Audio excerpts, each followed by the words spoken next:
તો નમસ્કાર ગુજરાત, સ્વાગત છે ફરી એકવાર આપનું આજના તાજા નવા હવામાન સમાચારની અંદર। ગુજરાત રાજ્ય પર 8 તારીખથી નવી સિસ્ટમ જે આકાર લેવાની હતી તેને આજે હવે શું કહી રહી છે સિસ્ટમ? ગુજરાત રાજ્યમાં આવનારી કલાકોમાં કયા કયા વિસ્તારોમાં ધમરોળી શકે આ સિસ્ટમ અને સાથે કયા કયા ભાગોમાં રહેશે વરસાદની આગાહી? તો મિત્રો બીજી બાજુ વાવાઝોડું ડોલ્ફિન પણ ભૂકા બોલાવી રહ્યું છે એક બાજુ, ત્યારે આ વાવાઝોડું ગુજરાતને કઈ રીતે અસર કરવાનું છે એને લઈને પણ આવી ગઈ છે સૌથી મોટી અપડેટ। અને બંગાળની ખાડીમાં નાની 7 થી 8 નાની સિસ્ટમો હવે ક્રિએટ થઈ ચૂકી છે અને આ બધી જ માહિતી તમારા માટે જાણવી જરૂરી, કારણ કે ગુજરાતના હવામાનમાં આવનારા સમયમાં કયા કયા મોટા બદલાવો આવશે કે નહીં, અને આવશે તો તમારા ગામમાં કોઈ અસર પડશે કે નહીં, બધી માહિતી જણાવીશ આજના આ વિડીયોની અંદર। એટલે મિત્રો વિડીયો તમારા માટે જાણવો ખૂબ જરૂરી છે, ફરજિયાત છે, કારણ કે એના માધ્યમથી તમને તમામ હવામાન સમાચાર મળી જશે। અને સાથે મિત્રો જણાવીએ તો સૌથી પહેલા આપણે મિત્રો એક લિસ્ટ બનાવી લઈએ કે આજના વિડીયોમાં આપણે 4 કયા મુદ્દાઓ વિશે વાત કરવાની છે કે જેનાથી તમને ખ્યાલ આવે। તો મિત્રો અત્યારે હાલ સૌથી પહેલા તો જે 8 તારીખથી શરૂ થનારી સિસ્ટમ છે એના ઉપર વિસ્તારથી સમજીશું। 8 તારીખ અને શનિવાર, છેલ્લા ઘણા બધા દિવસથી મિત્રો તમે આ તારીખ સાંભળતા જશો અને આ જે તારીખ છે એ છે વરસાદના નવા રાઉન્ડની તારીખ।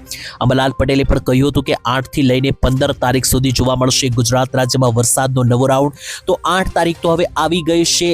આજે અને આવતીકાલે વરસાદનો એક કઈ નવી સિસ્ટમ છે કે જે ગુજરાત રાજ્ય પર બોલાવશે તાંડવ, એ પણ સમજીશું। અને બીજી બાજુ બીજી સૌથી મોટી કામની વાત રહેશે એ રહેશે મિત્રો વાવાઝોડા વિશે। તો વાવાઝોડું ડોલ્ફિન નામનું જે બનાવી રહ્યું છે અત્યારે સૌથી મોટો આકાર, એના વિશે વાત કરીશું। અત્યાર સુધી તો એ ગુજરાતને કોઈ અસર કરી રહ્યું નહોતું, પરંતુ હવે આની અસર કઈ રીતના ગુજરાતને થશે એ મિત્રો જાણવું જરૂરી છે, એ પણ તમને અહીંયા હું કહીશ। અને ત્રીજા નંબરે એક ગામના નામ સાથે વરસાદ વિશે જાણીશું કે આવનારી 24 કલાકની અંદર શનિવાર 8 તારીખની રાત્રિ સુધીમાં કયા કયા જિલ્લામાં પડશે કેટલો વરસાદ, એ પણ સમજીશું આ વિડીયોમાં। અને સૌથી છેલ્લે મિત્રો જે છે તે કામની વાત ચોથા નંબરે કે અંબાલાલ પટેલ શું કહી રહ્યા છે હવામાનના આવનારા સિસ્ટમોને લઈને, એ પણ સમજીશું।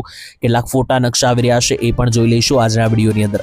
તો ચાલો મિત્રો ટાઈમ બગાડ્યા વગર હવે વિડીયોની અંદર આગળ વધીને એક મુદ્દાઓ જાણવાની શરૂઆત કરીએ। સૌથી પહેલા સિસ્ટમ જોઈ લો તો બંગાળની ખાડીથી લઈ રહેલી આકાર હવે સિસ્ટમ જે છે તે આગળ વધવા લાગી છે અને નાના ટુકડાઓમાં સિસ્ટમ વહેંચાઈ ગઈ છે। ત્યારે જોઈ લો મિત્રો આ મહાકાય સિસ્ટમ કે જે બંગાળની ખાડીમાં આ રીતનો આકાર લઈને બેઠી છે તે આખી આ રીતના ભારતમાં વહેંચાઈ ગઈ છે। ગુજરાત ક્યાં રહેલું છે તો મિત્રો જોઈ લો આ લાલ કલરના સર્કલમાં જે છે તે આપણું ગુજરાત રાજ્ય રહેલું છે, અને લાલ સર્કલ ઉપર ઝૂમ કરીને દેખાડી દઉં તો વરસાદની નાની સિસ્ટમ ગુજરાત ઉપર અત્યારથી જ આવવા લાગી છે। જેમ કે જોઈ લો દક્ષિણ ગુજરાત ઉપર, દક્ષિણીય સૌરાષ્ટ્રના ભાગો ઉપર મિત્રો જોઈ લો આ સિસ્ટમોએ આકાર લીધો છે, એટલા માટે આ ભાગોમાં પણ ગુજરાત રાજ્ય પર અત્યારે સિસ્ટમના આકરા વાદળો ઘેરાઈ રહ્યા છે। મધ્ય ગુજરાતથી માંડીને ઉત્તર ગુજરાતના ભાગોમાં પણ જોઈ લો નાની સિસ્ટમોએ આકાર લીધો છે, જેથી કરીને આ ભાગો ઉપર પણ અત્યારે હાલ સ્થિતિ સુધરી રહી છે। વરસાદના વાવડ હવે આવવા લાગ્યા છે। મિત્રો જણાવીએ તો છેલ્લી 3 તારીખથી ગુજરાતમાં એકદમ વરાપશે સૂકું વાતાવરણ છે, એટલે 3, 4, 5, 6, 7 એટલે ટોટલ આ 5 દિવસ છેલ્લા જે છે તે મિત્રો એકદમ સૂકા રહ્યા છે, ગુજરાતમાં વરસાદ રહ્યો જ નથી। અને હવે આજથી એની શરૂઆત આગામી કલાકોથી થવાની છે। ત્યારે સિસ્ટમ મેં તમને અહીંયા લાઈવ દેખાડી દીધી કે કઈ રીતના ધીમે મિત્રો જે છે તે આ બંગાળની ખાડીની આખી સિસ્ટમ જે છે તે આગળ વધવાની છે અને ગુજરાત રાજ્ય તરફનો રસ્તો જે છે તે લેવાની છે। પરંતુ હવે જોવાનું રહેશે કે આ સિસ્ટમનો આગામી સમયમાં રસ્તો કયો રહેશે। 9 અને 10 તારીખ ઉપર સિસ્ટમ જે છે ગુજરાત રાજ્ય ઉપર વધારે જોર દેખાડવાની છે, જોકે એ જ્યારે નજીક આવશે તારીખ ત્યારે આપણે એ તારીખે એ દિવસે એના ઉપર પણ વિડીયો બનાવીને માહિતી આપીશું। હવે મિત્રો મહત્વપૂર્ણ અપડેટ જે છે તે મારે તમને દેખાડવી છે એ છે મિત્રો ગુજરાત રાજ્યના હવામાનને લઈને નકશાઓ હવામાન વિભાગે જાહેર કર્યા છે। નકશાઓને આધારે સમજીએ કે શું છે આખો પ્લાન, અને ત્યાર પછી મારે તમને જણાવવાનું છે કોઈ ગામના નામ સાથે વરસાદની અપડેટ। પરંતુ એને પહેલા જુઓ તો મિત્રો આ જે નકશાઓ છે તેની અંદર ગુજરાતમાં અત્યારે નવકાસ્ટ અનુસાર વરસાદનું એલર્ટ જાહેર કર્યું છે હવામાન વિભાગે। એટલે છેલ્લા ઘણા બધા સમયથી ગુજરાતમાં વરસાદ નહોતો, પરંતુ હવે જોઈ લો હવામાન વિભાગનું એલર્ટ આવી ગયું છે। નવકાસ્ટનો આ નકશો છે અને અત્યારે હાલ નવકાસ્ટ અનુસાર જોઈએ તો કયા જિલ્લાઓમાં યલો એલર્ટ મધ્યમથી ભારે વરસાદનું હવામાન વિભાગે આપ્યું તો જોઈ લો મિત્રો યલો એલર્ટની અંદર તમે લાઈવ જોઈ શકો મિત્રો દક્ષિણ ગુજરાતનું વલસાડ, નવસારી, ડાંગ, નર્મદા, તાપી, ભરૂચ, વડોદરા, છોટાઉદેપુર અને સુરત, સૌરાષ્ટ્રનું અમરેલી અને ભાવનગર, અને મધ્ય અને ઉત્તરીય ગુજરાતના જે ભાગો છે ત્યાં મહેસાણા અને મિત્રો જે સાબરકાંઠાનો વિસ્તાર છે આ જિલ્લાઓમાં આપી દેવામાં આવ્યું છે યલો એલર્ટ. એટલે આ બધા જ જિલ્લાઓમાં જ્યાં પણ યલો એલર્ટ છે તે બધા જ વિસ્તારોમાં કડાકા ભડાકા સાથેલા મધ્યમ લેવલના વરસાદો જે છે તે હવે ધીમી ધારે શરૂ થઈ શકે. ત્યાર પછી મિત્રો બીજો એક પણ નકશો છે, જોઈ લો. આ જે નકશો છે સેટેલાઇટ પિક્ચર લાઈવ દેખાડે છે. ઓફિશિયલી ઇન્ડિયન મેટ્રોલોજીકલ ડિપાર્ટમેન્ટ એટલે કે IMD તરફથી આ નકશો જાહેર કરવામાં આવ્યો છે અને આ જે નકશો છે એ તમને ઉપગ્રહ એટલે કે સેટેલાઇટ પિક્ચર દેખાડે છે. અહીંયા ગુજરાત જુઓ તો અહીંયા આ ગુલાબી કલરના સર્કલમાં મિત્રો જે છે તે આપણું ગુજરાત આ ગુલાબી સર્કલમાં રહેલું છે. અને આખા ભારતનો નકશો જુઓ તો અત્યારે ત્રુટક વાદળો આખા ભારત ઉપર આ રીતના ફેલાઈ ગયા છે અને બંગાળની ખાડીથી એક મેજર જોર વધીને મિત્રો જે છે તે આ રીતના વાદળો પસાર થવાના છે, જેમાં ગુજરાતનો વારો આજથી જ મિત્રો ધીમી ધારે શરૂ છે. પરંતુ જ્યારે આ બંગાળની ખાડીમાં રહેલા જે વાદળો છે એ જ્યારે ગુજરાત ઉપર આવશે ત્યારે વરસાદનું જોર વધી શકે અને 9 અને 10 તારીખે સૌથી વધારે વરસાદનું જોર વધવાના જે છે તે પણ એંધાણ સામે આવી રહ્યા છે. તો આ રીતની અપડેટ છે અને હવે હું તમને કોઈ ગામના નામના આધારે જણાવી દઉં કે ગુજરાતમાં આગામી કલાકોમાં કઈ જગ્યાએ પડી શકે કેટલો વરસાદ, ગામના નામ સાથે અપડેટ લઈએ તો મિત્રો અત્યારે જે છે તે કોઈ એવા ખાસ ભારે અતિ ભારે વરસાદ તો નહીં, પરંતુ ધીમી ધારે શરૂ થનાર વરસાદ જોવા મળવાના છે, જેમાં જો 8 તારીખથી લઈને 10 તારીખ સુધી આ જોર વધવાનું છે. પરંતુ અમુક ભાગોમાં ખૂબ જ વધારે વરસાદ જોવા મળી શકે, જેમ કે સૌરાષ્ટ્રની વાત કરીએ તો 8 તારીખ અને શનિવાર ખાસ મિત્રો સૌરાષ્ટ્રનો જે જૂનાગઢ અને ગીર સોમનાથ જિલ્લો છે ત્યાં આગળ તમને મધ્યમથી ભારે લેવલના મિત્રો હળવા ઝાપટા પડી શકે, જેમાં જોઈ લો તો મધ્યમ લેવલનો જે વરસાદ છે તેની અંદર જૂનાગઢ હોય, માણાવદર હોય કે પછી માધવપુર, એટલું જ નહીં કેશોદ, મેંદરડા, વિસાવદર, ધારી, જામવાળા, તાલાળા, ગાડુના વિસ્તારોથી લઈને માંગરોળ, નીચે આવો તો વેરાવળ, કોડીનાર, ઉના, તુલસીશ્યામ, સાસણગીર આ બધા વિસ્તારોમાં ભારેથી મધ્યમ લેવલના વરસાદો પડવાની આગાહી છે. અને આની સાથે સૌરાષ્ટ્રના જે પોરબંદર, ભાણવડ, બાળવા, લાંબા, ભાટિયા, દ્વારકા, રૂપેણ બંદર, ખંભાળિયા, લાલપુર આ જે વિસ્તાર છે દ્વારકા અને પોરબંદર પાસે ત્યાં પણ છૂટા છવાયા મધ્યમ લેવલના જે છે તે વરસાદો પડવાની અત્યારે હાલ આગાહી અને અપડેટ આવી રહી છે. એની સાથે મોરબી જિલ્લામાં પણ સારા એવા મધ્યમથી ભારે વરસાદની આગાહી રહેવાની છે, જેમાં જોઈ લો મોરબીની અંદર જે ધાંગધ્રા આસપાસનો વિસ્તાર, માળિયાના વિસ્તારો, આમરણના વિસ્તારોથી લઈને ટંકારા, વાંકાનેર આ બધા ભાગોમાં પણ છૂટા છવાયા મધ્યમ વરસાદ રહેશે. કચ્છમાં ગાંધીધામ, નલિયા બાજુ પણ છૂટા છવાયા મધ્યમ વરસાદ રહેશે.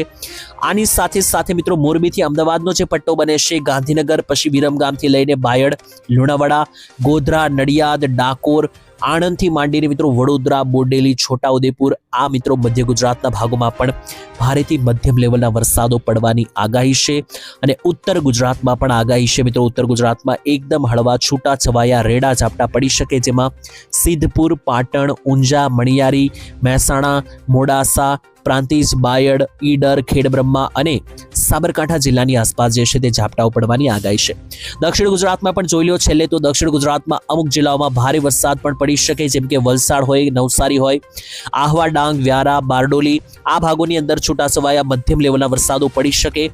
એની સાથે તાપી જિલ્લાની અંદર પણ મધ્યમથી સારા એવા વરસાદની આગાહી છે, પરંતુ જે ભરૂચ છે અને જે નર્મદા છે આ જિલ્લાઓમાં એકદમ હળવા છૂટાછવાયા રેડા ઝાપટા પડવાની આગાહી છે. તો આ રીતની સંપૂર્ણ અપડેટ છે વરસાદને લઈને.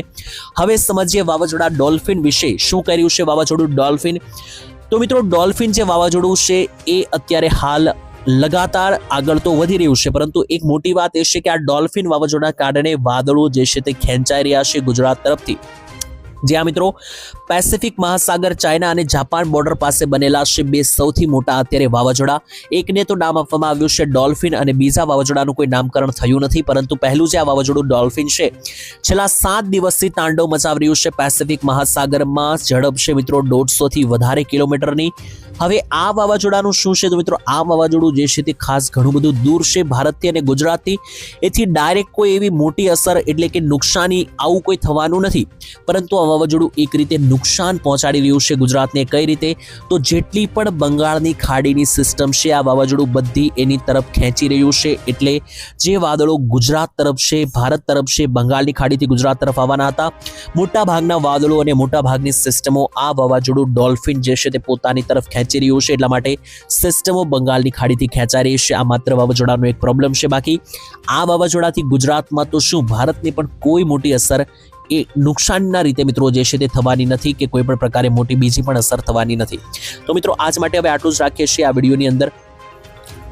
મિત્રો આ રીતની સંપૂર્ણ અપડેટ છે અને આવનારા સમયમાં સિસ્ટમો જે છે તે મોટા વળાંકો લઈ શકે, કારણ કે હવે આ વાવાઝોડાને કારણે શું અસર થાય છે બંગાળની ખાડીમાં એ જોવાનું રહેશે આગામી સમયમાં. અને બંગાળની ખાડીમાં જે અસર થશે એની સીધી અસર ભારતના રાજ્યો અને ગુજરાત ઉપર પણ મોટા પાયે પડી શકે. તો આવનારા સમય હવામાનની દ્રષ્ટિએ ઘણા બધા અલગ રહેવાના છે. જાણવું મિત્રો જરૂરી રહેશે, સિસ્ટમની દિશાઓ જાણવી જરૂર રહેશે. તમામ અપડેટ હું તમારા સુધી પહોંચાડતો રહીશ દરરોજ આ ચેનલના માધ્યમથી. એના માટે ચેનલ સાથે જોડાયેલા રહેજો, સબસ્ક્રાઇબ કરીને. કાલ માટે મિત્રો ફરીથી મળીશું, ત્યાં સુધી છેલ્લે એક ડિસ્ક્લેમર આપવા માંગીશ કે વિડીયોમાં જે પણ માહિતી છે એના ઉપર અમે કોઈ ફોર્સફુલી તમને નથી માહિતી આપતા. એક આગાહી છે, મારું અનુમાન છે, ડેટાઓ, આંકડાઓ અને અહેવાલોને આધારે હોય છે. તમારે માનવું કે નહીં કમ્પ્લીટલી તમારો નિર્ણય હોય છે મિત્રો, અમે કોઈ ફોર્સ કરતા નથી. ફરી મિત્રો કાલે મળીશું એક નવા હવામાન સમાચારમાં. ત્યાં સુધી રજા આપશો. ધન્યવાદ. જય માતાજી, જય દ્વારકાધીશ.